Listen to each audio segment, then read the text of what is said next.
शुक्लां चतुर्भुजं प्रसन्नवदनं ध्यायेत् सर्वविघ्नोपशान्तये। गुरुर्ब्रह्मा गुरुर्विष्णुः गुरुर्देवो महेश्वरः गुरुः साक्षात् परब्रह्म तस्मै श्रीगुरुवे नमः। कृष्णं नारायणं वन्दे कृष्णं वन्दे व्रजप्रियं कृष्णं द्वैपायनं वन्दे कृष्णं वन्दे विकासतं। ಹೋದ ವಾರ ನಾವು ಸಮುದ್ರ ಮಂಥನದ ಬಗ್ಗೆ ತಿಳ್ಕೊತೀವಿ ಅಂತ ಅನ್ಕೊಂಡ್ವಿ. ಅದಕ್ಕೆ ಮುಂಚೆ ನಾವು ಕೇಳಿಸ್ಕೊಂಡಿದ್ದು ಗಜೇಂದ್ರ ಮೋಕ್ಷ. ಗಜೇಂದ್ರ ಮೋಕ್ಷದಲ್ಲಿ ನಾವು ಏನು ತಿಳ್ಕೊಂಡ್ವಿ ಅಂದರೆ, ಹೇಗೆ ಒಂದು ಗಜನಿಗೆ ಅಂದರೆ ಒಂದು ಆನೆಗೆ ಕೂಡ ಭಗವಂತ ಬಂದು ಮೋಕ್ಷ ಕೊಟ್ಟ. ಆ ಕಥೆಯಲ್ಲಿ ಅದರ ಗಜೇಂದ್ರ ಮತ್ತು ಮೊಸಳೆ ಏನಿತ್ತು ಅದ್ರ ಹಿನ್ನೆಲೆ ಕೂಡ ತಿಳ್ಕೊಂಡ್ವಿ. ಅದು ಗಂಧರ್ವ ಮತ್ತು ಆಹಾ ಹೂವು ಅಂತ ಹೆಸರಿಡ್ತಾರೆ ಅದಕ್ಕೆ. ಆ್ಯಕ್ಚುಲಿ ಗಂಧರ್ವ ಹೆಸರು ಆಹಾ ಹೂವು ಅಂತ ಬರುತ್ತೆ. ಅದು ಇದು ಭಾಗವತದಲ್ಲಿ ಆಹಾ ಹೂವು ಅಂತ ಬರ್ದಿಲ್ಲ, ಬಟ್ ಕೆಲವು ಬುಕ್ಕಲ್ಲಿ ಬರೆದಿದ್ದಾರೆ ಆಹಾ ಹೂವು ಅಂತ ಹೆಸರು ಅಂತ ಹೇಳಿ. ಇವತ್ತು ನಾವು ತಿಳ್ಕೊಳ್ಳೋದು ಏನು ಅಂದರೆ, ಇವತ್ತು ನಾವು ಒಂದು ಹೋದ್ವಾರ ನಾನು ಏನು ಹೇಳಿದೆ ಅಂದರೆ, ಇವತ್ತಿನ ದಿವಸ ನಾವು ತಿಳ್ಕೊಳ್ಳೋದು ಸಮುದ್ರ ಮಂಥನದ ಕಥೆ. ಇದು ನಾನು ನಿಮಗೆ ಹೋದ್ವಾರದಲ್ಲಿ ಅದಕ್ಕೆ ಗಜೇಂದ್ರ ಮೋಕ್ಷ ಹೇಳೋ ಮುಂಚೆ ಬ್ರಹ್ಮನ ಒಂದು ಹಗಲು ಹೇಗೆ, ಅದರಲ್ಲಿ ಎಷ್ಟು ಮನ್ವಂತರಗಳಿದೆ, 14 ಮನ್ವಂತರಗಳು. ಆ ಮನ್ವಂತರದಲ್ಲಿ ನಾವು ಇವಾಗಿರೋದು ಯಾವ ಮನ್ವಂತರ? 7ನೇ ಮನ್ವಂತರದಲ್ಲಿ ಇದ್ದೀವಿ ಅಂತೆಲ್ಲ ನಾನು ಹೇಳಿದೆ. ಇದೇ ಕಥೆ ನಾನು 6ನೇ ಮನ್ವಂತರದಲ್ಲಿ ನಡೆದಿರೋದು ಸಮುದ್ರ ಮಂಥನ ಅಂತ ಹೇಳಿದೆ. ಆ ಸಮುದ್ರ ಮಂಥನದ ಕಥೆಯನ್ನು ನಾವು ಇವತ್ತು ತಿಳ್ಕೊಬೇಕು. ಆ ಸಮುದ್ರ ಮಂಥನ ಆಗೋದಕ್ಕೆ ಕಾರಣ ಏನು ಅಂತ ಪರೀಕ್ಷಿತ್ ರಾಜ ಅಮೃತ ಬಂತಲ್ಲ, ಅಮೃತ ಯಾಕೆ ಬಂತು, ಹೇಗೆ ಬಂತು ಅಂತ ಶುಕಮುನಿಗಳಿಗೆ ಕೇಳಿದಂತೆ. ನಿಮಗೆ ನೆನಪಿರಬೇಕು, ಭಾಗವತ ಕಥೆ ಶುಕಮುನಿಗಳು ಪರೀಕ್ಷಿತ್ ರಾಜನಿಗೆ ಹೇಳಿದ್ರು. ಅದು ಪರೀಕ್ಷಿತ್ ರಾಜ 7 ದಿವಸದಲ್ಲಿ ಸಾಯ್ತೀನಿ ಅಂತ ಗೊತ್ತಾದಾಗ ಅವರಿಗೆ ಮೋಕ್ಷ ಸಿಗಬೇಕು ಅಂತ ಈ ಭಾಗವತ ಕಥೆಯನ್ನು ಕೇಳಿದ್ರು. ಶುಕಮುನಿಗಳಿಗೆ ಕೇಳಿಕೊಂಡು ಅವರ ಹತ್ರದಿಂದ ಈ ಭಾಗವತ ಕಥೆಯನ್ನು ಕೇಳಿಸ್ಕೊತಾರೆ. ನಾವು ಹಿಂದೆ ತಿಳ್ಕೊಂಡ್ವಿ, ಇಂದ್ರ ದೇವತೆಗಳ ರಾಜ. ಅವನು ಸಂಭ್ರಮದಿಂದ ಇದ್ದಂತೆ ಇಂದ್ರಲೋಕದಲ್ಲಿ. ಹೀಗಿದ್ದಾಗ ಒಮ್ಮೆ ದೂರ್ವಾಸ ಮುನಿಗಳು ಇಂದ್ರನ ವೈಭವ ನೋಡಿ ಖುಷಿಪಟ್ಟು ಒಂದು ಹಾಡನ್ನ ಇಂದ್ರನಿಗೆ ಕೊಟ್ಟಂತೆ. ಇಂದ್ರ ಅವನ ಆನೆ ಮೇಲೆ ಸವಾರಿಯಾಗಿ ಬರ್ತಾ ಇದ್ದ. ಆನೆ ಮೇಲೆ ಸವಾರಿಯಾಗಿ ಆ ಸವಾರಿ ಹೋಗ್ತಾ ಇತ್ತು. ದೂರ್ವಾಸ ಮುನಿಗಳು, ಗೊತ್ತಿದೆ ನಿಮ್ಗೆ ಯಾರು ಅಂತ, ದೂರ್ವಾಸ ಮುನಿಗಳಿಗೆ ಕೋಪ ಜಾಸ್ತಿ. ದೂರ್ವಾಸ ಮುನಿಗಳು ದೂರದಿಂದ ನೋಡಿದ್ರಂತೆ ಇಂದ್ರನನ್ನು. ನೋಡಿಬಿಟ್ಟು ಅವನ ಆ ವೈಭವವನ್ನು ನೋಡಿ ಖುಷಿಪಟ್ಟು ಒಂದು ಹಾರ ಕೊಟ್ಟರು. ನಿಮಗೆ ರೂಢಿಗೆ ಇರಬೇಕು, ಇಲ್ಲ ನೋಡಿರ್ಬೋದು, ಎಲ್ಲ ದೊಡ್ಡ ಮನುಷ್ಯರಿಗೆ ನಾವು ಯಾವಾಗ ಹಾರ ಕೊಡ್ತೀವಿ, ಆ ಹಾರನ ಅವ್ರ ಕಾರಿಗೆ ಹಾಕೋತಾರೆ, ಇಲ್ಲ ಅದ್ರ ಜೊತೆಲಿ ಯಾರಿರ್ತಾರೆ ಅವ್ರಿಗೆ ಕೊಡ್ತಾರೆ. ಈ ದೂರ್ವಾಸ ಮುನಿಗಳು ಕೊಟ್ಟ ಹಾರನ ಇಂದ್ರ ಧರಿಸ್ಲಿಲ್ವಂತ. ಇಂದ್ರ ಆನೆ ಮೇಲೆ, ಯಾವ ಆನೆ ಮೇಲೆ ಅವರು ಸವಾರಿಯಾಗಿ ಬಂದಿದ್ರು ಆ ಆನೆಗೆ ಕೊಟ್ಟರು. ಐರಾವತ ಬಿಟ್ಟ. ಅದು ಐರಾವತ ಬಂದಿದ್ದು ಹೇಗೆ ಅಂತ ನಾನು ಹೇಳಿ. ಐರಾವತ ಆ ಆನೆ ಏನು ಮಾಡ್ತಂತೆ, ಆ ಹಾರನ ತಗೊಂಡು ಕಾಲು ಕೆಳಗೆ ಹಾಕಿ ಅದು ಹೆಚ್ಚಿಬಿಡ್ತದೆ. ದೂರ್ವಾಸ ಮುನಿಗಳಿಗೆ ಇದನ್ನ ನೋಡಿ ಸಿಟ್ಟು ಬಂತಂತೆ. ನಾನು ಇಂದ್ರನಿಗೆ ಸಮಾರಂಭ ಮಾಡಬೇಕು, ಅವನಿಗೆ ಒಳ್ಳೆಯ ಸತ್ಕಾರ ಕೊಡಬೇಕು ಅಂತ ಹಾರ ಕೊಟ್ಟರೆ ಆ ಹಾರನ ಇಂದ್ರ ನಿರ್ಲಕ್ಷಿಸಿದ್ದಾನೆ. ಈ ಹಾರನ ಆನೆ ಕೊಟ್ಟಿದ್ದಾನೆ, ಆನೆ ಅದು ತುಳಿದು ಹಾಕಿದೆ ಅಂತ ಹೇಳಿ ಶಾಪ ಕೊಟ್ಟಿದ್ದಾನೆ. ನಿನ್ನ ಧನ ಏನಿದೆ ಅವೆಲ್ಲ ನಿನ್ನನ್ನು ಬಿಟ್ಟು ಹೋಗ್ಬೇಕು ಅಂತ, ನೀನು ಏನು ಐಶ್ವರ್ಯ ಮದದಿಂದ ಇದೆಯಾ ಆ ಐಶ್ವರ್ಯನ ನೀನು ಬಿಟ್ಟು ಹೋಗ್ಬೇಕು ಅಂತ ಶಾಪ ಕೊಟ್ಟಿದ್ದೆ. ಇದು ಶಾಪ ಆಗಿದ್ದೇ ತಡ ಅಸುರರು ಮತ್ತೆ ಬಂದು ಇಂದ್ರನ ಮೇಲೆ ಆ್ಯಸ್ ಯೂಶುವಲ್ ಅಟ್ಯಾಕ್ ಮಾಡಿದ್ರು. ಅವ್ರನ್ನ ಇಂದ್ರನಿಂದ ಎಲ್ಲ ಒಂದೊಂದಾಗಿ ಕಸಿದುಕೊಂಡು ಹೋಗ್ತಾ ಇದ್ದಾರೆ. ಈಗ ಇಂದ್ರನಿಗೆ ಎಲ್ಲ ದೇವತೆಗಳಿಗೆ ಅವರ ಆಸ್ತಿ ಎಲ್ಲ ಏನಿದೆ ಎಲ್ಲ ಹೋಗಿ ಅವ್ರಿಗೆಲ್ಲ ಬೇಜಾರಾಯಿತು. ಅವ್ರಿಗೆ ಏನು ಮಾಡಬೇಕು ಗೊತ್ತಾಗ್ತಾ ಇರಲಿಲ್ಲ. ಆಗ ಅವರು ಬ್ರಹ್ಮದೇವರ ಹತ್ರ ಬಂದು ಈ ರೀತಿ ಅಸುರರು ಅತಿ ಬಲಿಶಾಲಿಗಳಾಗೋಗಿದ್ದಾರೆ, ನಮಗೆ ಏನು ಮಾಡೋದಕ್ಕೂ ಆಗ್ತಾ ಇಲ್ಲ, ಏನು ಮಾಡಬೇಕು, ಇಲ್ಲೇ ನಾವು ಹೇಗೆ ನಮ್ಮನ್ನು ನಾವು ರಕ್ಷಿಸ್ಕೋಬೇಕು ಅಂತ ಕೇಳಿದ್ರು. ಬ್ರಹ್ಮದೇವರು ಹೇಳಿದಂತೆ, ನಾನು ಇದಕ್ಕೆ ಉಪಾಯ ಹೇಳೋದಕ್ಕಾಗಲ್ಲ. ನಾವೇನು ಮಾಡೋಣ, ಶಿವನ ಹತ್ರ ಹೋಗೋಣ. ಶಿವನ ಹತ್ರ ಹೋದ್ರಂತೆ ಕೈಲಾಸಕ್ಕೆ ಹೋದಾಗ ಶಿವನ್ ಹೇಳಿದ್ರಂತೆ, ನಾನು ಹೇಳೋ ಉಪಾಯ ನಿಮ್ಗೆ ಸರಿ ಹೋಗಲ್ಲ, ನಾವು ಜಗತ್ ಪರಮಾತ್ಮನಾದ ನಾರಾಯಣನ ಹತ್ರ ಹೋಗೋಣ ಅಂತೇಳಿ ನಾರಾಯಣನ ಹತ್ರ ಹೋದ್ರಂತೆ. ನಾರಾಯಣನ ಹತ್ರ ಹೋದಾಗ ನಾರಾಯಣ ಹೇಳಿದ್ರಂತೆ, ನೀವು ಈ ಅಸುರರಿಂದ ಸೋಲಿಸಬಾರ್ದು ಮತ್ತು ನಿಮಗೆ ಸಾವು ಬರಬಾರ್ದು ಅಂತಿದ್ರೆ ಅಮೃತವನ್ನು ಪಡಿಬೇಕು ಅಂತ ಹೇಳಿ. ಅಮೃತ ಪಡಿಬೇಕು. ನೀವು ಅಮೃತ ಪಡ್ಕೊಂಡ್ರೆ ನಿಮ್ಮನ್ನು ಯಾರು ಇದು ಸೋಲ್ಸೋಕ್ಕಾಗಲ್ಲ, ನೀವು ಸಾಯೋಕ್ಕಾಗಲ್ಲ, ನೀವು ಚಿರಂಜೀವಿಗಳಾಗ್ತೀರ ಅಂತ. ಅದಕ್ಕೆ ದೇವತೆಗಳು ಹೇಳಿದ್ರಂತೆ, ಸರಿ ಭಗವಂತ, ನಾವು ಅಮೃತವನ್ನು ಪಡಿಬಹುದು, ಆದರೆ ಹೇಗೆ ಅಮೃತ ಪಡಿಬೇಕು, ಏನು ಮಾಡಬೇಕು ಅಂತ ಕೇಳಿದ್ರು. ಅದಕ್ಕೆ ನಾರಾಯಣ ಹೇಳಿದಂತೆ, ಸಮುದ್ರ ಮಂಥನ ಮಾಡಿ, ಕ್ಷೀರ ಸಮುದ್ರ, ಕ್ಷೀರ ಸಾಗರ, ಕ್ಷೀರ ಅಂದರೆ ಹಾಲಿರುವ ಸಮುದ್ರ.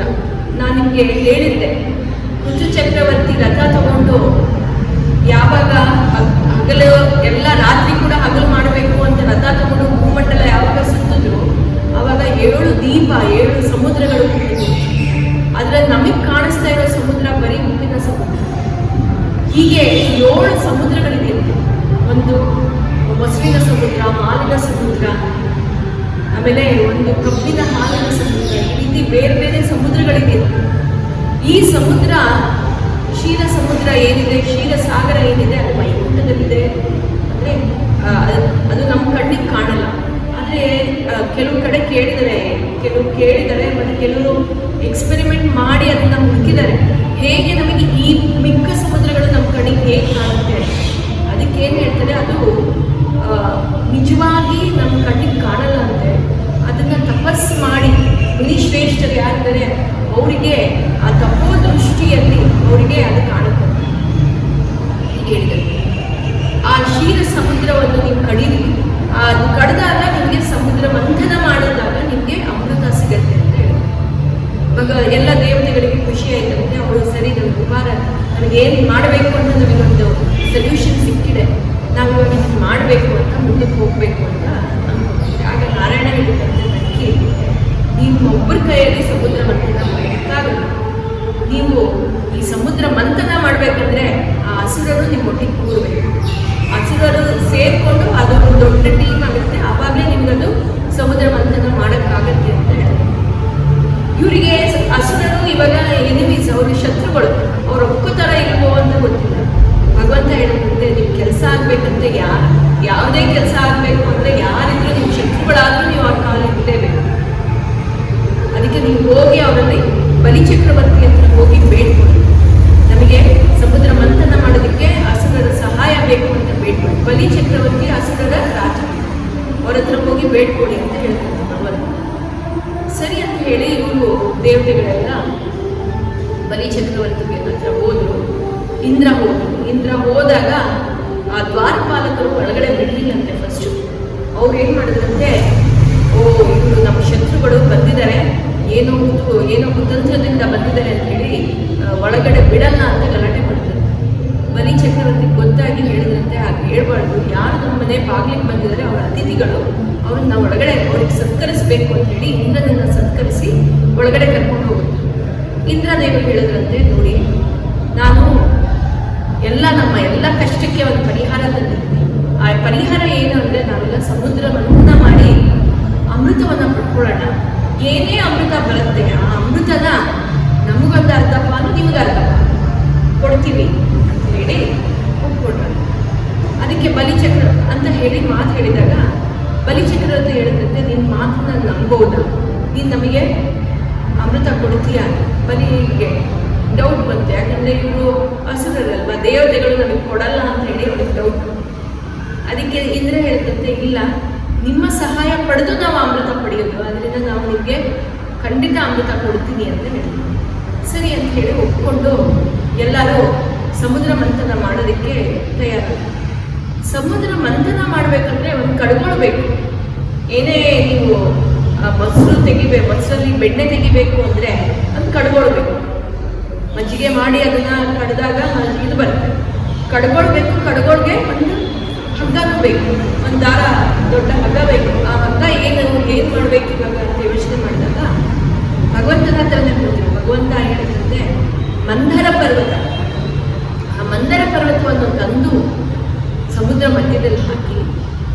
ವಾಸುಕಿ ಅನ್ನೋ ಹಾವನ್ನು ಸುತ್ತಿ ಆ ವಾಸುಕಿ ಹಾವನ್ನು ನಾವು ಕಡ್ಗೋಳು ಆ ಹಗ್ಗ ಏನು ಬೇಕೋ ಆ ಹಗ್ಗ ಆ ವಾಸುಕಿಯನ್ನು ಮಾಡ್ಕೋಬೇಕು ಅಂತ ಹೇಳಿದ್ರು.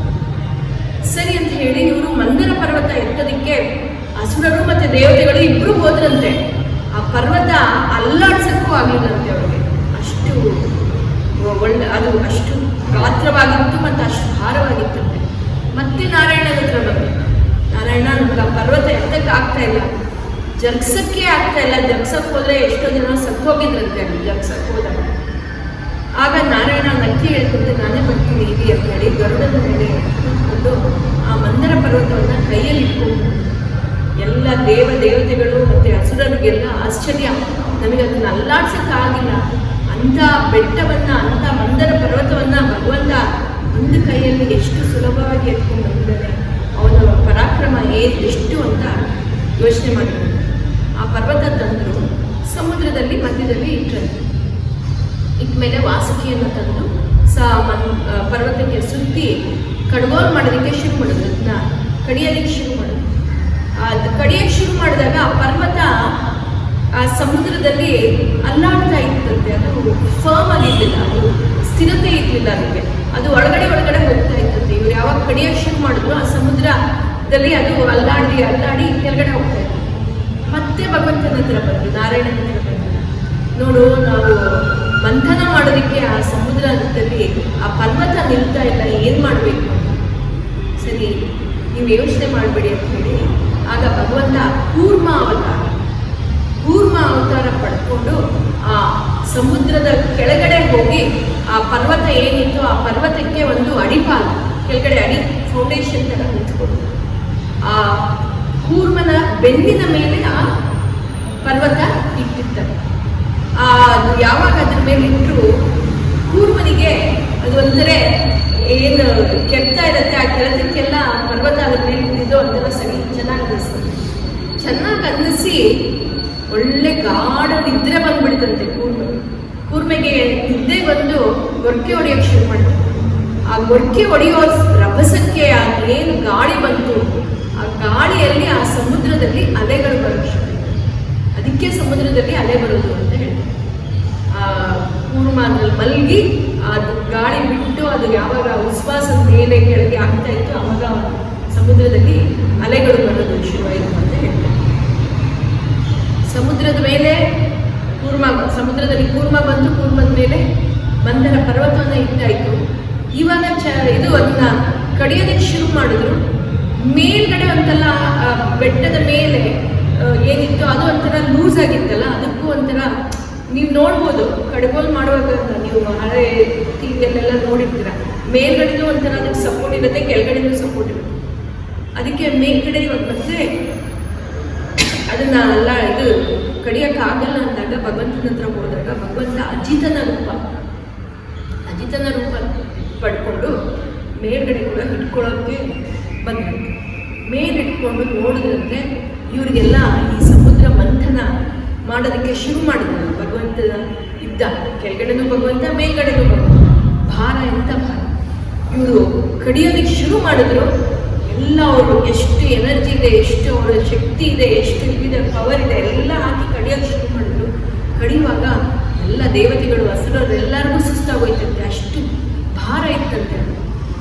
ಆಗ ಭಗವಂತಗೆ ಅರಿವಾಯ್ತಂತೆ, ಇವ್ರಿಗೆ ಶಕ್ತಿ ಸಾಲದು, ನಾನಿರೋದ್ರಿಂದ ಇವ್ರಿಗೆ ಶಕ್ತಿ ಸಾಲ್ತಾ ಇಲ್ಲ ಅಂತ ಎಲ್ಲರಲ್ಲೂ ಅವನೇ ಹೊಂದ್ಕೊಂಡಂತೆ. ಎಲ್ಲ ದೇವತೆಗಳಲ್ಲಿ, ಹಸುರರಲ್ಲಿ, ಆ ವಾಸುಕಿಯಲ್ಲಿ ಎಲ್ಲ ಅವನೇ ಹೊಂದ್ಕೊಂಡು ಕಡಿಯೋಕ್ಕೆ ಶುರು ಮಾಡಬೇಕು. ಇಲ್ಲಿ ಒಂದು ಕಂಡೀಷನ್ ಹಾಕಿರ್ತಾರೆ ಭಗವಂತ ನಾರಾಯಣ. ನೋಡಿ, ನೀವು ಕಡಿಬೇಕಂದ್ರೆ ಶತ್ರುಗಳು, ಹಸುರರು ನಿಮ್ಮ ಶತ್ರುಗಳು, ಅವ್ರು ಏನು ಹೇಳ್ತಾರೆ ಅದನ್ನು ನೀವು ಕೇಳಿಸ್ಕೋಬೇಕು. ಅಮೃತ ಬರೋ ತನಕ ಏನು ಅವ್ರು ಹೇಳ್ತಾರೆ ಅದನ್ನೆಲ್ಲ ನೀವು ಸುಮ್ಮನೆ ಬಾಯಿ ಮುಚ್ಕೊಂಡು ಕೇಳಿಸ್ಕೊಳ್ಳಿ. ಅವ್ರು ಏನು ಹೇಳಿದ್ರು ಅದಕ್ಕೆ ನೀವು ಕೊಡಿ. ಸರಿ ಅಂತ ಹೇಳಿದ್ರು. ಇವಾಗ ರಿಯಲ್ ಕಡಿಯೋದು ಇವಾಗ ಶುರು ಆಗುತ್ತೆ. ಇವಾಗ ದೇವತೆಗಳೆಲ್ಲ ವಾಸುಕಿ ತಲೆ ಹತ್ರ ಬರ್ತಾರೆ. ಇಲ್ಲಿ ಭಗವಂತ ಕೂಡ ಇದನ್ನ ಪ್ಲಾನ್ ಮಾಡಿ ಹೇಳಿದ್ರು. ಯಾಕಂದರೆ ಸಮುದ್ರ ಮಂಥನ ಮಾಡುವಾಗ ವಾಸುಕಿ ತಲೆ ಯಾರು ಹಿಡಿತಾರೆ ಅಂದರೆ ಒಂದು ಕಡೆ ತಲೆ ಇರುತ್ತೆ, ಒಂದು ಕಡೆ ಭಾಗ ಇರುತ್ತೆ ಅಲ್ಲ. ಭಗವಂತ ಏನು ಹೇಳ್ತಾರೆ, ನೀವು ತಲೆ ಕಡೆ ಹಿಡಿಬೇಡಿ, ಬಾಲ ಹತ್ರ ಹಿಡಿಬೇಕು. ಆದರೆ ಅಸುರರಿಗೆ ಅದು ನೀವು ಅವರೇ ಅದನ್ನು ಒಪ್ಕೊಂಡು ಆ ಕಡೆ ಬರೋ ಥರ ಮಾಡಬೇಕು. ಹೇಗೆ ಅಂದರೆ ಫಸ್ಟ್ ನೀವು ಹೋಗಿ ತಲೆ ಹಿಡಿರಿ, ಇಲ್ಲಿ ಸ್ಟ್ರಾಟಜಿ. ತಲೆ ಹಿಡಿರಿ, ಆವಾಗ ಅಸುರರೆಲ್ಲ ಬಂದು ನಮಗೆ ನಾವು ಬಾಲ ಹಿಡಿಬೇಕಾ ಅಂತ ಹೇಳ್ತಾರೆ. ಆವಾಗ ಅವರಿಗೆ ನೀವು ತಲೆ ಬಿಟ್ಕೊಡಿ, ನೀವು ಬಾಲಕ್ಕೆ ಹೋಗಿ ಅಂತ. ಇದು ಕೂಡ ಭಗವಂತ ಆಲೋಚನೆ ಮಾಡಿ ಹೇಳಿದರು. ಸರಿ ಅಂತ ಹೇಳಿ ಈ ಅಸುರರೆಲ್ಲ ತಲೆ ಇವರು ದೇವತೆಗಳೆಲ್ಲ ತಲೆ ಹತ್ರ ಹೋದಂತೆ ಅಸುರರು ಬಂದು ಹೇಳಿದಂತೆ, ನಾವು ಬಂದಿರೋದು ನಿಮ್ಮ ಜೊತೆ ಸಮವಾಗಿ, ನಾವು ಯಾಕೆ ಬಾಲ ಹಿಡಿಬೇಕು, ನಾವು ಬಾಲ ಹಿಡಿಯಲ್ಲ, ನಮಗೆ ಅವಮಾನ ಆಗತ್ತೆ, ನೀವು ಬೇಕಿದ್ರೆ ಬಾಲ ಇಟ್ಕೊಳ್ಳಿ, ನಾವು ತಲೆ ಹಿಡಿತೀವಿ. ಸರಿ ಅಂತ ದೇವತೆಗಳೆಲ್ಲ ಒಪ್ಕೊಂಡ್ರು. ಯಾಕೆ ಅಂತ ನಮ್ಗೆ ಇವಾಗ ಗೊತ್ತಾಗಲ್ಲ. ಸಮುದ್ರ ಮಂಥನ ಜೋರಾಗಿ ಮಾಡ್ತಾ ಇರುವಾಗ ವಾಸುಕಿಗೆ ಪ್ರೆಷರ್ ಜಾಸ್ತಿ ಆಗಿ ಅವನ ಬಾಯಿಂದ ವಿಷ ಉಗಳಕ್ಕೆ ಶುರು ಮಾಡುತ್ತಂತೆ. ವಿಷದ ಗಾಳಿ ಉಗಳಕ್ಕೆ ಶುರು ಮಾಡುತ್ತಂತೆ. ಆ ವಿಷದ ಗಾಳಿಯಲ್ಲಿ ಯಾರು ತಲೆಯನ್ನು ಹಿಡ್ಕೊಂಡು ಅದನ್ನ ಕಡಿತಾ ಇರ್ತಾರೆ, ಆ ವಿಷದ ರಭಸಕ್ಕೆ ಕೆಲವೊಂದು ಅಸುರರು ಸುಟ್ಟು ಹೋದ್ರಂತೆ. ಈ ಯೋಚನೆ ಮಾಡೇ ಭಗವಂತ ಅವ್ರಿಗೆ ಹೇಳಿದ್ರು, ನೀವು ಬಾಲ ಇಟ್ಕೋಬೇಕು, ಅವ್ರು ತಲೆ ಇಟ್ಕೋಬೇಕು, ಹಂಗೆ ಮಾಡಿ ಅಂತ ಹೇಳಿ. ಸರಿ ಅಂತ ಹೇಳಿ ಅದನ್ನೇ ಇವಾಗ ರಭಸಕ್ಕೆ ಎಷ್ಟೋ ಅಸುರರು ಸುಟ್ಟು ಹೋಗ್ತಾರೆ. ಯಾವಾಗ ಈ ನೋಡಿ, ನಾವು ಮಜ್ಜಿಗೆ ಅಲ್ಲಿ ನಮಗೆ ಬೆಣ್ಣೆ ಬರಬೇಕಂದ್ರೆ ಮಜ್ಜಿಗೆ ಇರಬೇಕು. ಇಲ್ಲಿ ಹಾಲಿದೆ, ಹಾಲಿಂದ ನಮಗೆ ಅಮೃತ ಬೇಕು. ಅಮೃತ ಬೇಕಂದ್ರೆ ಅದಕ್ಕೆ ಗಿಡಮೂಲಿಕೆಗಳು ಹಾಕಬೇಕು. ಆ ಸಮುದ್ರಕ್ಕೆ ಎಲ್ಲ ದೇವತೆಗಳು ಅಸುರರೆಲ್ಲ ಕೆಲವೊಂದು ಗಿಡಮೂಲಿಕೆ ತಂದು ಹಾಕಿದ್ರು. ಗಿಡಮೂಲಿಕೆ ಹಾಕಿ ಅದರಿಂದ ನಾವು ಕಡ್ದಾಗ ನಮಗೆ ಅಮೃತ ಬರುತ್ತೆ ಅಂತೆಲ್ಲ ಗಿಡಮೂಲಿಕೆ ಎಲ್ಲ ಹಾಕಿ ಕಡಿಯೋಕ್ಕೆ ಶುರು ಮಾಡಿದ್ರು. ಎಲ್ಲ ಒಳ್ಳೆ ಕೆಲಸ ಆಗಬೇಕಂದ್ರೂ ಫಸ್ಟ್ ಕೆಟ್ಟ ಕೆಲಸಗಳಾಗುತ್ತೆ. ಹೀಗೆ ಯಾವಾಗ ಇವರು ರಭಸದಿಂದ ಕಡಿಯೋಕ್ಕೆ ಶುರು ಮಾಡಿದ್ರು, ಫಸ್ಟು ಒಂಥರ ತುಂಬ ಘಾಟು, ತುಂಬ ಕೆಟ್ಟ ಕಪ್ಪು ಗಾಳಿ ಬರೋಕ್ಕೆ ಶುರು ಆಯಿತು. ಬಂದಿದ್ದೇನು ಅಂದರೆ ವಿಷ, ಹಲಾಹಲ ಅಂತ ವಿಷ, ಅದು ಫಸ್ಟ್ ಬಂದು ಆ ವಿಷ ಬಂದಿದ್ದು ಒಳ್ಳೆ ಆ ಜಾಗ ಫುಲ್ ಕಪ್ಪಾಗಿ ಒಂಥರ ಘಾಟಿನ ಗಾಳಿ ಬರೋಕ್ಕೆ ಶುರು ಆಯಿತು.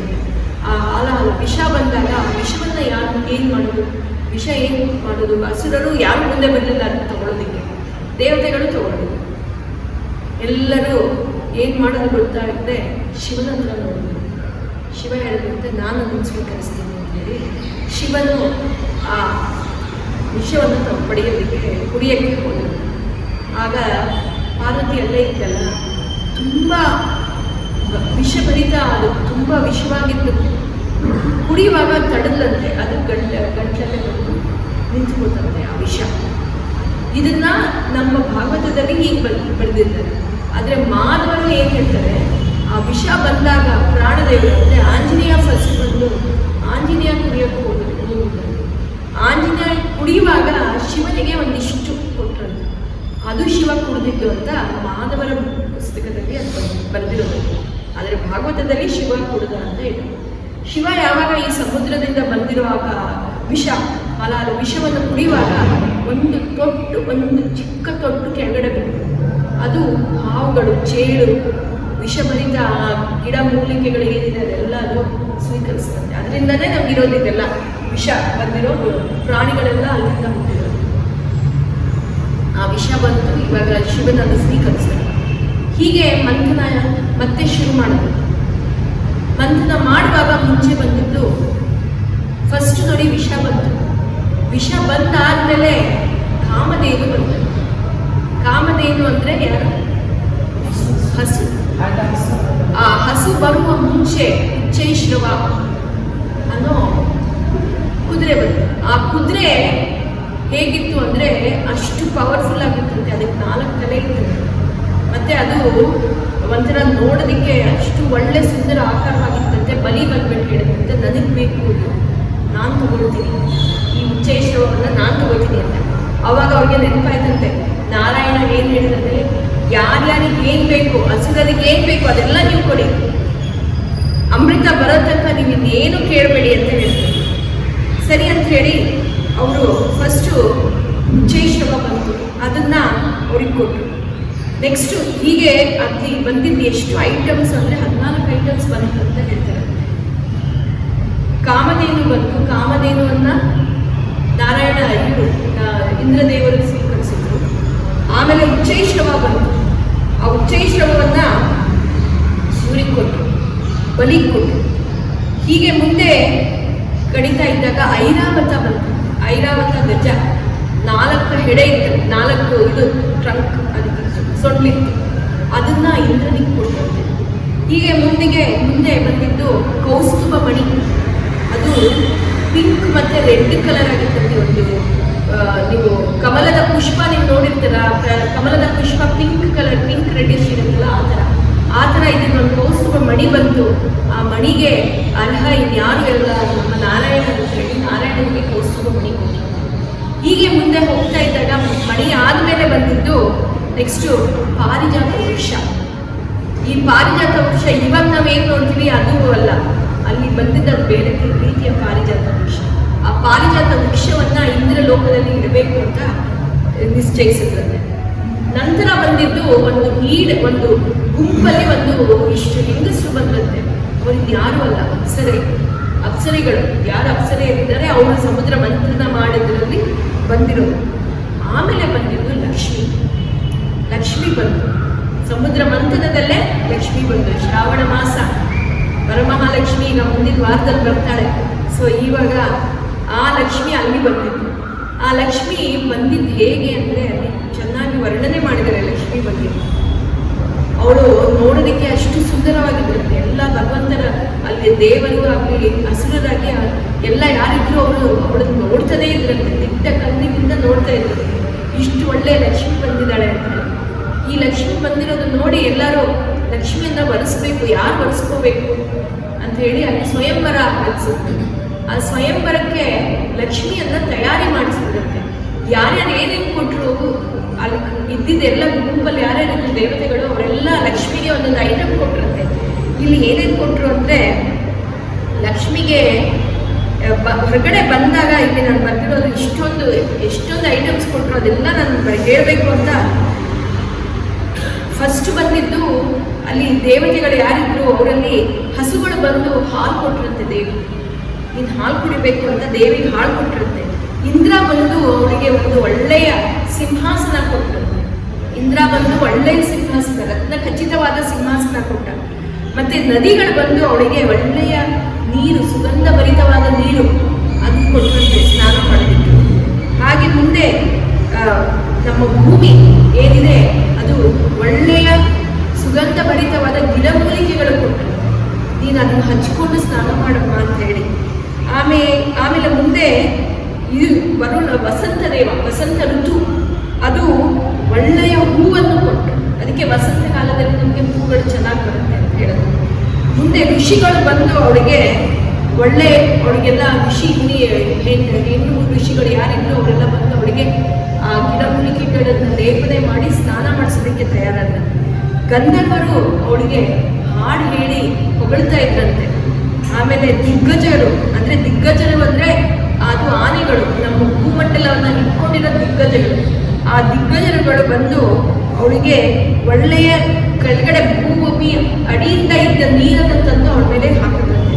ಮುಂದೆ ಈ ಸಮುದ್ರಗಳು ಯಾವ್ಯಾವ ನಮ್ಮ ಬೇರೆ ಸಮುದ್ರಗಳಿದೆ ಅವೆಲ್ಲ ಅವಳಿಗೆ ಒಳ್ಳೆ ಪಟ್ಟು ಪೀತಾಂಬರದ ವಸ್ತ್ರವನ್ನು ಕೊಟ್ಟರು. ರೇಷ್ಮೆಯ ವಸ್ತ್ರ, ಸೀರೆ, ಬಿಳಿಯ ಸೀರೆಯನ್ನು ಕೊಟ್ಟರಂತೆ ಉಡೋದಕ್ಕೆ. ವರುಣ ಅವಳಿಗೆ ಒಳ್ಳೆಯ ಹೂವಿನ ಮಾಲ, ವೈಜಯಂತಿ ಹಾರ, ಆ ಹಾರವನ್ನು ಕೊಟ್ಟರಂತೆ. ವಿಶ್ವಕರ್ಮ ಬಂದು ಅವಳಿಗೆ ಬೇರೆ ಒಡವೆಗಳು, ಅವಳಿಗೆ ಏನು ಬೇಕೋ ಆ ಒಡವೆಗಳನ್ನು ಕೊಟ್ಟರು. ಸರಸ್ವತಿ ಅವಳಿಗೆ ಒಳ್ಳೆ ನೆಕ್ಲೆಸ್ ಕೊಟ್ಟರಂತೆ. ಬ್ರಹ್ಮದೇವರು ತಾವರೆ ಹೂ ಕೊಟ್ಟಂತೆ. 2 ಕೈಯಲ್ಲಿ ತಾವರೆ ಇಟ್ಕೊಂಡಿದ್ದಾಳೆ, ಅದು ಬ್ರಹ್ಮದೇವ ಕೊಟ್ಟಿರೋದು. ನಾಗ ಅವಳಿಗೆ ಕಿವಿ ಓಲೆ, ನಾಗ ದೇವತೆಗಳು ಅವಳಿಗೆ ಕಿವಿ ಓಲೆ ಕೊಟ್ಟರಂತೆ. ಇದೆಲ್ಲ ಕೊಟ್ಟು ಆಮೇಲೆ ಅವಳಿವಾಗ ತಯಾರಾಗಿದ್ದಾಳೆ, ಮದುಮಗಳಾಗಿ ತಯಾರಾಗಿದ್ದಾಳೆ. ಅವಳು ಬಂದಾಗಲೇ ಮಂಗಳಸೂತ್ರ ಅವಳ ಕತ್ತಲ್ಲಿ ಇತ್ತಂತೆ. ಅಂದರೆ ಲಕ್ಷ್ಮಿ ಸದಾ ಮುತ್ತೈದೆ. ಅವಳು ಯಾವತ್ತೂ ಗಂಡ ಇಲ್ಲದೆ ಇರಲಿಲ್ಲ, ಅವಳಿಗೆ ಮದುವೆ ಆಗಿತ್ತು ಅಂತಲೇ ಇಲ್ಲಿ ಇರೋದು. ಅವಳು ಮಂಗಳಸೂತ್ರ ಇದ್ರೂ ಇಲ್ಲಿ ಬಂದೆ. ಅವಳು ಯಾರನ್ನು ಬರೆಸ್ಬೇಕು ಅಂತ ನೋಡಿದಾಗ ಎಲ್ಲ ಅಲ್ಲಿ ಕೂತಿರೋ ದೇವತೆಗಳನ್ನೆಲ್ಲ ನೋಡಿದ್ರಂತೆ. ಅವರಲ್ಲೆಲ್ಲ ರಜಸ್ಸು, ಸತ್ವ, ತಾಮಸ ಗುಣಗಳು ಬೇರೆ ಬೇರೆ ರೀತಿಯಲ್ಲಿದೆ. ಇವು ಯಾರು ನನಗೆ ಸರಿ ಹೋಗಲ್ಲ. ಇಂದ್ರನನ್ನು ನೋಡಿದಂತೆ ಇಂದ್ರನಿಗೆ ಕಾಮ ಜಾಸ್ತಿ, ಚಂದ್ರನನ್ನು ನೋಡಿದಂತೆ ಚಂದ್ರ ತುಂಬ ಚಿಕ್ಕೋನು, ಅವನು ಬೇರೆ ರೀತಿ ಇದ್ದಾನೆ, ಆಗಲ್ಲ ಅಂತ ಹೇಳಿ ಮತ್ತೆ ನಾರಾಯಣನ ಹತ್ರ ನೋಡಿದ್ರು. ನಾರಾಯಣನ ಹೋಗಿ ಮದುವೆ ಮಾಡ್ಕೊಂಡೆ. ಅವಳ ಕೈಯಲ್ಲಿದ್ದ ಆ ತಾವರೆ ಹೂವಿನ ಹಾರವನ್ನು ನಾರಾಯಣನಿಗೆ ಹಾಕಿದ್ರು. ಇಲ್ಲಿ ಮದುವೆ ಆಯಿತು ಅಂತ. ಲಕ್ಷ್ಮಿ ಮತ್ತೆ ನಾರಾಯಣನ ಮದುವೆ ಇಲ್ಲ ಆಯಿತು. ಮದುವೆ ಆಯಿತು. ಮತ್ತೆ ಎಲ್ಲ ದೇವತೆಗಳು ಅಸುರರೆಲ್ಲ ಸಾಕು ನಿಮ್ದು ಸಂಭ್ರಮ, ಬನ್ನಿ ನಾವು ಸಮುದ್ರ ಮಂಥನ ಮಾಡಿ ಅಮೃತ ಪಡಿಬೇಕು ಅಂತ ಹೇಳಿ ಮತ್ತೆ ಸಮುದ್ರ ಮಂಥನ ಮಾಡಿದ್ರು. ಸಮುದ್ರ ಮಂಥನ ಮಾಡಿದಾಗ ವಾರುಣಿ ಅನ್ನೋ ಒಂದು ಸುರಪಾನ ಬಂದಿದೆ. ಫಸ್ಟ್ ಆ ವಾರುಣಿ ಸುರಪಾನ ಅಸುರರೆಲ್ಲ ಅವ್ರು ಹೇಳಿದ್ರಿಂದ ನಾವು ತಗೋತೀವಿ, ನಮಗೆ ಬೇಕಿದ್ದು ಅಂತ ಅವ್ರು ತಗೊಂಡು. ಆಮೇಲೆ ಮಂಥನ ಮಾಡುವಾಗ ಬಂದಿದ್ದು ಒಂದು ಬಟ್ಟೆ ಪೀತಾಂಬರ ಧರಿಸಿದ ಒಂದು ದೇವರು, ಒಂದು ಮನುಷ್ಯ ಸಮುದ್ರ ಮಂಥನದಿಂದ ಮೇಲೆ ಬಂದ ಅವ್ರ ಕೈಯಲ್ಲಿ ಚಿನ್ನದ ಒಂದು ತಂಬಿಗೆ, ಆ ತಂಬಿಗೆಯಲ್ಲಿ ಅಮೃತ ಇಟ್ಕೊಂಡು ಧನ್ವಂತರಿ, ಅದಕ್ಕೆ ನಾವು ಹೇಳೋದು ಧನ್ವಂತರಿ ದೇವ ಹೊರಗಡೆ ಬಂದಿದೆ. ಆ ಧನ್ವಂತರಿ ದೇವರು ಬಂದು ಆ ತಂಬಿಗೆ ಏನಿತ್ತು ಆ ತಂಬಿಗೆಯಲ್ಲಿ ಬಂದ ಅಮೃತವನ್ನು ತಂದು ಇದನ್ನು ನೋಡಿ ಎಲ್ಲರಿಗೂ ಖುಷಿ, ಅಸುರರಿಗೆಲ್ಲರಿಗೂ ಖುಷಿ. ಓ ನಮಗೆ ಬೇಕಿರೋದು ಸಿಕ್ತು, ನಮ್ಗೆ ಅಮೃತ ಸಿಕ್ತು ಅಂತ ಹೇಳಿ ಎಲ್ಲರೂ ಅಮೃತವನ್ನ ಕಸಿದ್ಕೊಳಕ್ಕೆ ಹೋದ್ರಂತೆ ಧನ್ವಂತರಿ ದೇವರು. ಇವಾಗ ದೇವತೆಗಳು ಮತ್ತೆ ಇವರು ಅಸುರರು ಗಲಾಟೆ ಮಾಡಿ ಅದನ್ನು ಕಸಿದ್ಕೊಂಡ್ಬಿಟ್ರು. ಈಗ ದೇವತೆಗಳಿಗೆಲ್ಲ ಯೋಚನೆ, ಅಯ್ಯೋ ನಾವು ಇಷ್ಟು ಕಷ್ಟಪಟ್ಟು ಅಮೃತ ತಗೊಂಡಿದ್ದೀವಿ, ಆ ಅಮೃತ ಅಸುರರ ಕೈ ಸೇರ್ಕೊಂಡ್ಬಿಟ್ಟಿದೆ, ಅವ್ರು ಎಲ್ಲಿ ಕುಡಿತಾರೆ, ನಾರಾಯಣ ನಿನ್ನ ಮೊರೆ ಹೋಗಿದ್ದೀವಿ, ನೀನೇ ನಮ್ಮನ್ನು ಕಾಪಾಡಬೇಕು ಅಂತ. ಇದು ನಾರಾಯಣನಿಗೆ ಗೊತ್ತಿತ್ತು, ಅವನು ಎಲ್ಲ ಗೊತ್ತು. ಜಗತ್ ಕಲ್ಯಾಣಕರವಾದ ಜಗತ್ ಸೃಷ್ಟಿ ಮಾಡಿರೋದು, ಜಗತ್ ನಾಟಕ ಸೂತ್ರಧಾರಿ ಅವನಿಗೆ ಗೊತ್ತು. ಅವನು ಆವಾಗ ಒಂದು ಅವತಾರ ಪಡೆದ. ಯಾವ ಅವತಾರ ಅಂದರೆ ಮೋಹಿನಿ ಅವತಾರ. ಇವರಿಬ್ರು ಹಿಂಗೆ ಕಿತ್ತಾಡ್ತಾ ಇದ್ದ ಸಮಯಕ್ಕೆ ಮುಂದುಗಡೆ ಒಂದು ಅತಿಯಾದ ಸುಂದರಿ, ತುಂಬ ಸುಂದರವಾದ ಒಂದು ಹೆಣ್ಣು ಬರ್ತಾ ಇದ್ದ. ಅವಳು ಬರೋದನ್ನ ದೇವತೆಗಳು ನೋಡಿದ್ರಂತೆ. ದೇವತೆಗಳು ನೋಡಿ ಸುಮ್ಮನೆ ನಿಂತ. ಅಸುರರು ನೋಡಿದ ತಕ್ಷಣ ಅವಳಿಗೆ ಮೋಹ ಶುರುವಾಗುತ್ತೆ. ಅವಳನ್ನು ನೋಡಿ ಏನು ಆ ತಂಬಿಗೆ ಇಟ್ಕೊಂಡಿದ್ರು ಅದಂಗೆ ಅಷ್ಟೊತ್ತು ಎಲ್ಲ ಗಲಾಟೆ ಮಾಡ್ತಾ ಇದ್ದವರು ತಮಗೆ ಹಂಗೆ ಇಟ್ಕೊಂಡು ಸುಮ್ಮನೆ ನಿಂತ್ಕೊಂಡ್ಬಿಟ್ರು. ಅವಳನ್ನು ನೋಡ್ತಾನೇ ಇದ್ರಂತೆ. ಅವಳ ಕಣ್ಣು ಅಷ್ಟು ಸುಂದರವಾಗಿರ್ತಂತೆ, ಅವಳ ಮೈ ಎಲ್ಲ ಅಷ್ಟು ಸುಂದರ, ಅವಳ ಒಡವೆಗಳು, ಅವಳ ವಸ್ತ್ರ ಏನು ಧರಿಸಿದ್ದು ಅದು ಅಷ್ಟು ನೋಡಿ ಅವರಿಗೆಲ್ಲ ದಿಗ್ಭ್ರಮೆ ಆಗೋಯ್ತಂತೆ. ಎಲ್ಲರೂ ಹಾಗೆ ನಿಂತ್ಕೊಂಡು ಅವಳನ್ನು ನೋಡ್ತಾನೇ ಇದ್ರಂತೆ. ಅವಳು ಬಂದು, ಯಾಕೆ ನೀವೆಲ್ಲ ಹೀಗೆ ಕಿತ್ತಾಡ್ತಾ ಇದ್ದೀರಾ? ಅವ್ರು ಏನು ಹೇಳಿದ್ರಂತೆ, ಅಮ್ಮ ನೀನು ಎಷ್ಟು ಸುಂದರ, ನೀನು ತುಂಬ ಸುಂದರವಾಗಿದೆಯಾ ಹಿಂಸೆ, ನಾವು ಕಿತ್ತಾಡ್ತಾ ಇರೋದು ಈ ಅಮೃತಕ್ಕೋಸ್ಕರ. ಈ ಅಮೃತ ನಾವು ನಿನಗೆ ಕೊಡ್ತೀವಿ, ನೀನು ನಮಗೆಲ್ಲ ಸಮವಾಗಿ ಹಂಚಿ ಅಂತ. ಅದಕ್ಕೆ ಮೋಹಿನಿ ಹೇಳಿದ್ರಂತೆ, ನೀವು ನನ್ನನ್ನು ನೋಡ್ತಾ ಇರೋದೇ ಮೊದಲನೇ ಸಲ. ನಾನು ಯಾರಂತ ನಿಮಗೆ ಗೊತ್ತಿಲ್ಲ, ನಾನು ನಿನ್ನೆಲ್ಲ ನಿಮ್ಗೆ ಗೊತ್ತಿಲ್ಲ. ನನ್ನನ್ನು ನಂಬಿ ನೀವು ಈ ಅಮೃತವನ್ನು ನನಗೆ ಕೊಡ್ತೀರ. ನೀವು ಇಷ್ಟು ಕಷ್ಟಪಟ್ಟು ಸಮುದ್ರ ಮಂಥನ ಮಾಡಿ ಪಡೆದಿರೋ ಅಮೃತವನ್ನು ನನಗೆ ಕೊಡ್ತಾ ಇದ್ದೀರಲ್ಲ, ಯಾಕೆ? ಇಲ್ಲ ನಿನ್ನ ನೋಡಿದ್ರೇ ನಮಗೆ ಗೊತ್ತಾಗುತ್ತೆ, ನೀನು ನಮ್ಗೆ ಯಾರಿಗೂ ಮೋಸ ಮಾಡಲ್ಲ, ನೀನು ನಮ್ಮ ಕಡೆಯವಳು, ನೀನೇ ಈ ಅಮೃತವನ್ನು ನಮಗೆಲ್ಲರಿಗೂ ಕೊಡಬೇಕು ಅಂತ ಹೇಳಿ ಅವಳು ಹೇಳಿದಂತೆ. ನಿಮಗೆ ಖಂಡಿತ ನನ್ನ ಮೇಲೆ ಅಷ್ಟು ನಂಬಿಕೆ ಇದೆಯಾ? ಹೆಣ್ಣನ್ನು ನೀವು ಅಷ್ಟು ಸುಲಭವಾಗಿ ನಂಬಬಾರ್ದು ಅಂತ ಹೇಳ್ತಾರೆ. ಇಲ್ಲ ನಮಗೆ ನಿಮ್ಮ ಮೇಲೆ ತುಂಬ ನಂಬಿಕೆ ಇದೆ, ನಿಮಗೆ ಕೊಡ್ತೀವಿ ಅಂತ ಹೇಳಿ ಆ ತಂಬಿಗೆ ಯಾವುದು ಅಸುರರ ಕೈಯಲ್ಲಿತ್ತು ಅದನ್ನು ಮೋಹಿನಿ ಕೈಗೆ ಕೊಟ್ಟು, ಮೋಹಿನಿ ಅದನ್ನು ಪಡೆದು ಏನು ಹೇಳಿದಂತೆ, ಸರಿ ನಾನು ಈ ಅಮೃತ ಕೊಡಬೇಕಂದ್ರೆ ಫಸ್ಟ್ ನೀವೆಲ್ಲ ಹೋಗಿ ಸಮುದ್ರ ಮಂಥನ ಮಾಡಿ ನಿಮ್ಮ ಮೈಯೆಲ್ಲ ಗಲೀಜಾಗಿದೆ, ಎಲ್ಲರೂ ಹೋಗಿ ಸ್ನಾನ ಮಾಡಿಕೊಂಡು ತಯಾರಾಗಿ ಬನ್ನಿ, ಆಮೇಲೆ ನಿಮಗೆ ಈ ಅಮೃತವನ್ನು ಕೊಡ್ತೀನಿ ಅಂತ ಹೇಳಿ. ಸರಿ ಅಂತ ಹೇಳಿ ಎಲ್ಲರೂ ಅಸುರರೆಲ್ಲರೂ ಹೋಗಿ ಸ್ನಾನ ಮಾಡಿಕೊಂಡು ದೇವತೆಗಳು ಎಲ್ಲ ತಯಾರಾಗಿ ಬಂದರು. ಅವಾಗ ಅವನು ಹೇಳಿದಂತೆ, ದೇವತೆಗಳೆಲ್ಲ ಒಂದು ಕಡೆ ಕೂತ್ಕೊಳ್ಳಿ, ಅಸುರರೆಲ್ಲ ಕೂತ್ಕೊಳ್ಳಿ, ನಾನು ನಿಮ್ಗೆಲ್ಲರಿಗೂ ಸಮವಾಗಿ ಈ ಅಮೃತವನ್ನು ಕೊಡ್ತೀನಿ. ಇಲ್ಲಿ ಒಂದು ನಾವು ತಿಳ್ಕೋಬೇಕು, ದೇವತೆಗಳು ಆ ಮೋಹಿನಿಯನ್ನು ನೋಡಿ ಅವಳನ್ನ ಮೋಹಿಸಲಿಲ್ಲ, ಅವಳನ್ನು ನೋಡಿ ಅವಳಿಗೆ ಮರ್ಯಾದೆಯಿಂದಲೇ ಮಾತಾಡಿದ್ರು. ಅವಳು ಪರಸ್ತ್ರೀಯವಳು, ಅವಳನ್ನ ನೋಡಿ ಅವಳನ್ನ ಕಾಮದೃಷ್ಟಿಯಿಂದ ನೋಡಲಿಲ್ಲ. ಆದರೆ ಈ ಅಸುರರೆಲ್ಲ ಮೋಹಿತರಾಗಿ ಕಾಮದೃಷ್ಟಿಯಿಂದ ನೋಡೋಕೆ ಶುರು ಮಾಡಿದ್ರು. ಇಲ್ಲಿ ನಾವು ಏನು ತಿಳ್ಕೊಬೇಕಂದ್ರೆ, ಪರಿಸ್ಥಿತಿಯನ್ನು ಯಾವತ್ತೂ ನಾವು ಕಾಮದೃಷ್ಟಿಯಲ್ಲಿ ನೋಡಬಾರ್ದು. ಯಾಕಂದರೆ ಆ ಕಾಮದೃಷ್ಟಿಯಿಂದ ನಾವು ನೋಡಿದಾಗ ನಮ್ಮ ಕೆಲಸ ಏನಿದೆ ಅದಕ್ಕೆ ಕೆಡುತ್ತೆ. ಅದೇ ಇಲ್ಲಿ ಆಗಿಲ್ಲ. ಎಲ್ಲರನ್ನು ಕೂರಿಸಿದ್ಲು ಅವಳು, ಅಸುರರೇ ನೀವೆಲ್ಲ ಕಣ್ಮುಚ್ಕೊಳ್ಳಿ ಅಂತ ಹೇಳಿದ್ರಂತ ಒಂದ್ ಕಡೆ ಬಂದಿದೆ, ಇನ್ನೊಂದ್ ಕಡೆ ಆಗಿಲ್ಲ. ನೀವು ಕಣ್ಣು ಮುಚ್ಕೊಳ್ಳಿ, ನಾನು ನಿಮ್ಗೆಲ್ಲ ಅಮೃತವನ್ನ ಕೊಡ್ತೀನಿ. ಸರಿ ಅಂತ ಎಲ್ಲರೂ ಹಸುರರೆಲ್ಲ ಕಣ್ಣು ಮುಚ್ಕೊಂಡಿದ್ದೆ. ಇವಳು ಅಮೃತ ತಮಗೆ ತಂದು ಅವಳು ಯಾವಾಗ ಅಮೃತವನ್ನ ಎಲ್ಲ ಗ್ಲಾಸಲ್ಲಿ ಹಾಕಕ್ಕೆ ಶುರು ಮಾಡಿದ್ರು, ಸೌಂಡ್ ಕೇಳಿಸ್ತಾ ಇತ್ತಂತೆ. ಆದ್ರೆ ಯಾರಿಗೆ ಹಾಕ್ತಾ ಇದ್ದಾಳೆ ಅಂತ ಈ ಹಸುರನಿಗೆ ಗೊತ್ತಾಗ್ಬಿಟ್ಟು ಆಮೇಲೆ ಎಲ್ಲರೂ ಮೆತ್ತಿ ಕಣ್ ತಂದ್ಬಿಟ್ಟು ನೋಡ್ತಾ ಇದ್ರು. ಅವಳು ಬರ್ತಾ ಇದ್ದಾಳೆ, ಅವಳು ಆ ಸಾಲಲ್ಲಿ ಫಸ್ಟ್ ದೇವತೆಗಳು ಕೂತಿದ್ದಾರೆ, ಅವ್ರಿಗೆ ಕೊಟ್ಬಿಟ್ಟು ಮತ್ತೆ ನಮ್ಗೆ ಈ ಕಡೆ ಬರ್ತಾಳೆ ಅಂತ ಹೇಳಿ ಬರ್ಲಿ ಅಂತ ಹೇಳಿ ಸುಮ್ಮನೆ ಇದ್ರೆ ಅವಳು ಎಲ್ಲ ಅಮೃತವನ್ನ ದೇವತೆಗಳಿಗೆ ಫಸ್ಟ್ ಹಾಕಕ್ಕೆ ಶುರು ಮಾಡಿದ್ರು. ಇದೆಲ್ಲ ನೋಡಿ ಅಲ್ಲಿ ರಾಹು ಅವನು ಹಸುರ, ಅವನಿಗೆ ಡೌಟ್ ಬಂತಂತೆ, ಇಲ್ಲೇನೋ ಕುತಂತ್ರ ನಡೀತಾ ಇದೆ, ಏನೋ ಇಲ್ಲಿ ನಡೀತಾ ಇದೆ, ನಮಗೆ ಈ ಮೋಹಿನಿ ನಮಗೆ ಅಮೃತ ಕೊಡೋದಿಲ್ಲ ಅಂತ ಹೇಳಿ ಅವನೇನು ಮಾಡ್ತಿದ್ದೆ, ಅವನ ವೇಷ ಚೇಂಜ್ ಮಾಡಿಕೊಂಡು ದೇವರ ವೇಷ ಧರಿಸಿ ದೇವತೆಗಳ ಸಾಲಲ್ಲಿ ಕೂತ್ಕೊಂಡಂತೆ. ಅವನು ಮೋಹಿನಿಗೆ ಇದು ಗೊತ್ತಾಗಿಲ್ಲ. ಮೋಹಿನಿ ಎಲ್ಲರಿಗೂ ಅಮೃತವನ್ನು ದೇವತೆಗಳಿಗೆ ಕೊಡ್ತಾ ಇತ್ತು. ಹೀಗೆ ಕಡೆಯಲ್ಲಿ ಬಂದು ಇಲ್ಲಿ ಆ ರಾಹು ದೇವತೆ ಅವತಾರ ಪಡೆದು ಅವನಲ್ಲಿ ಕೂತಿದ್ದ. ಅವನಿಗೂ ಕೂಡ ಅಮೃತ ಹಾಕಿದ್ರು. ಅವನ ಅಮೃತ ಇನ್ನೇನು ಕುಡಿಬೇಕು ಅಂತಿದ್ದಾಗ ಸೂರ್ಯ ಮತ್ತು ಚಂದ್ರ ಪಕ್ಕನೆ ಕೂತಿದ್ರಂತೆ. ಅವ್ನು ನೋಡಿದ್ರಂತೆ, ಇದ್ಯಾರಿದು, ಇಲ್ಲಿ ತನಕ ಇರಲಿಲ್ಲ, ಈಗ ಯಾರು ಬಂದಿರೋದು ಅಂತ ಹೇಳಿ ಅವ್ರಿಗೆ ಗೊತ್ತಾಗಿ ಅವ್ರು ಇದು ಅಸುರ ಅಂತ ಜೋರಾಗಿ ತೆಚ್ಕೊಂಡ್ರಂತೆ. ಆಗ ಮೋಹಿನಿಗೆ ಸಿಟ್ಟು ಬಂದಂತೆ. ಮೋಹಿನಿಗೆ ಸಿಟ್ಟು ಬಂದು ಅವಳ ಸುದರ್ಶನ ಚಕ್ರದಿಂದ ರಾಹುವಿನ ತಲೆಯನ್ನು ಕತ್ತರಿಸಿ, ಅವನ ರುಂಡ ಬೇರೆ ಆಯಿತು, ಮುಂಡ ಬೇರೆ ಆಯಿತು. ಆ ಅಮೃತ ಏನು ಅವನು ಕುಡಿತಾ ಇದ್ದ, ಅಮೃತದಲ್ಲಿ ಅರ್ಧ ಮಾತ್ರ ತಲೆಯಲ್ಲಿ ಮಿಕ್ಕಿದ್ದು ಕೆಳಗಡೆ ಹೋಗಲಿಲ್ಲ. ಅಂದರೆ ಆ ಅಮೃತ ಇಲ್ಲಿಗೆ ನಿಂತ್ಕೋತು, ಕಟ್ ಮಾಡಿ. ಅದಕ್ಕೆ ಅದು ರಾಹು ಮತ್ತು ಕೇತು ಮುಂಡ ಕೇತು ಆಯಿತು ಅಂತ ಕೆಲವರು ಹೇಳ್ತಾರೆ. ಅಂದರೆ ಕೆಳಗಿನ ಭಾಗ ಕೇತು ಆಯಿತು ಅಂತ, ಅದು ಸರಿಯಲ್ಲ ಅಂತಾರೆ. ಕೇತು ಒಂದಲ್ಲ ಅಂತ, ಸಹಸ್ರ ಕೇತುಗಳು ಅಂತಾರೆ, 100 ಜನ 1000 ಕೇತುಗಳು ಇರ್ತಾರೆ.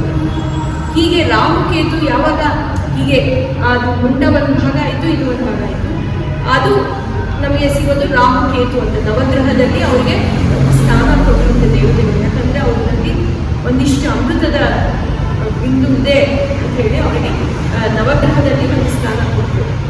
ಇದನ್ನ ನೋಡಿ ಯಾರು ಸೂರ್ಯ ಚಂದ್ರ ಇವ್ರು ಏನು ಮಾಡಿದ್ರು ಅಂತ ಹೇಳಿ, ಅದಕ್ಕೆ ನಮಗೆ ಅಮಾವಾಸ್ಯೆ ಪೌರ್ಣಮಿ ಬರೋದು ಮತ್ತೆ ಈ ಗ್ರಹಣಗಳಾಗತ್ತಲ್ಲ, ಆವಾಗ ಈ ರಾಹುಕೇತ ಅವ್ರನ್ನ ತಿನ್ನೋದು ಅಂತ ಹೇಳೋದು. ಅಂದರೆ ಅವ್ರ ಮೇಲೆ ಸಿಟ್ಟು ಬಂದು ಅವ್ರನ್ನ ಇದು ಆಗಿತ್ತು. ಇವಾಗ ಹಸುರರಿಗೆಲ್ಲ ಸಿಟ್ಟು ಬಂತು, ಇದು ನೀವು ಮೋಸ ಮಾಡಿದ್ದೀರಾ. ಅಲ್ಲಿಗೆ ಅಮೃತ ಮುಗ್ದಿತ್ತು, ಹಸುರರಿಗೆ ಏನು ಅಮೃತ ಮಿಗಲಿಲ್ಲ, ನೀವು ಮೋಸ ಮಾಡಿದ್ದೀರಾ ಅಂತ ಮತ್ತೆ ಇವ್ರ ಮೇಲೆ ಸಿಟ್ಟು ಮಾಡಿಕೊಂಡು ಯುದ್ಧಕ್ಕೆ ತಯಾರಾಗುತ್ತೆ. ಆವಾಗ ಬ್ರಹ್ಮದೇವರು ಹೇಳಿದಂತೆ, ನೋಡಿ ನೀವು ಇವಾಗ ಏನು ಯುದ್ಧ ಮಾಡ್ತೀರಾ, ಇವಾಗೆಲ್ಲ ಅಮೃತ ಸಿಕ್ಕಾಗಿದೆ, ನೀವೇನು ಮಾಡ್ತೀರಾ ಅಂತ ಹೇಳಿ. ಹೀಗೆ ಅವ್ರ ವೈರತ್ವ ಬೆಳ್ಕೊಂಡು ಹೋಯಿತು. ಹಸುರರು ಮತ್ತು ದೇವತೆಗಳಲ್ಲಿ ವೈರತ್ವ ಬೆಳ್ಕೊಂಡು ಹೋಯಿತು. ಮತ್ತು ಇವಾಗ ಅವ್ರಿಗೆಲ್ಲ ನೀವು ನಿಮ್ಮ ಜಾಗಕ್ಕೆ ಹೋಗಿ ಅಂತ ಭಗವಂತ ಹೇಳಿದ್ದನ್ನ ಮೋಹಿನಿ ರೂಪದಲ್ಲಿ ನಿಂತಿದ್ದ ದೇವರು ಎಲ್ಲ ದೇವತೆಗಳಿಗೆ ನಿಮ್ಮ ಜಾಗಕ್ಕೆ ಹೋಗಿ ಅಂತ ಹೇಳಿದಂತೆ. ಆಯಿತು ಅಂತ ಹೇಳಿ ಈ ಹಸುರರು ಇವ್ರಿಗೆ ಏನಾದರೂ ನಾವು ಮಾಡಬೇಕು, ಬಲಿ ಚಕ್ರವರ್ತಿಗೂ ತುಂಬ ಕೋಪ ಬಂದಂತೆ, ನಾವು ಇವಾಗ ಇವ್ರಿಗೆ ಏನಾದರೂ ಮಾಡಬೇಕು ಅಂತ ಹೇಳಿ ಅವರು ಅಲ್ಲಿಂದ ಹೊರಟರು. ಈ ಕಥೆಯನ್ನು ಶುಕಮುನಿಗಳು ಪರೀಕ್ಷಿತ್ ರಾಜನಿಗೆ ಹೇಳಿದ್ರು. ಪರೀಕ್ಷಿತ್ ರಾಜ ಹೇಳಿದಂತೆ, ಹೌದು ನೀವು ಬಲಿಯ ಬಗ್ಗೆ ಹೇಳ್ತೀರಾ, ಬಲಿ ಇಷ್ಟು ಅವನಿಗೆ ಅಷ್ಟು ಪವರ್ ಇತ್ತು, ಮತ್ತೆ ಅವರೆಲ್ಲದಕ್ಕಿಂತ ಮೇಲಾಗಿದ್ದವನು ನಮ್ಮ ನಾರಾಯಣ. ಆದರೆ ಒಂದು ಕತೆ ನೀನು ನಮಗೆ ಹೇಳಬೇಕು, ಯಾವುದಂದ್ರೆ ನಾರಾಯಣ ಭಗವಂತನಾದರೂ ಅವನು ಬಲಿ ಹತ್ರ ಹೋಗಿ ಬೇಡ್ಕೊಂಡಂತೆ. ಯಾಕೆ ಅವನ ಹತ್ರ ಖುಷಿ ಬೇಡ್ದ, ಅವನ ಹತ್ರ ಬೇಡಿದೇನು, ಯಾಕೆ ಈ ಜಗತ್ತನ್ನ ಬೇಡ್ದ, ಅದನ್ನ ಕತೆ ಹೇಳಿ ಅಂತ ಹೇಳಿ. ಆವಾಗ ಶುಕಮುನಿಗಳು ಹೇಳುತ್ತೆ, ಹೌದು ನಾರಾಯಣ ವಾಮನ ಅವತಾರ ಧರಿಸಿ, ವಾಮನ ಅಂದರೆ ಒಂದು ಚಿನ್ನ ವಟು, ಚಿಕ್ಕ ಮಗು, ಆ ವಟುವಿನ ಅವತಾರದಲ್ಲಿ ಹೋಗಿ ಬಲಿ ಚಕ್ರವರ್ತಿ ಅಂತ ಈ ಭೂಮಿಯನ್ನು ಬೇಡ್ಕೊಂಡ. ಈ ಕಥೆಯನ್ನು ನಾವು ಮುಂದಿನ ಭಾಗದಲ್ಲಿ ಹರೇ ಹರೇ ಮೇ ಹರಪಾತಕಾನಿ ಹರೇ ಹರೇ ಮೇ ಮಂಗಳಾನಿ ಹರೇ ಹರೇ ಮೇ ತವ ದೇಹಿ ದಾಸ್ಯಂ ಹರೇ ಹರೇ ಮೇ ತವ ಭಕ್ತಿರಸ್ತು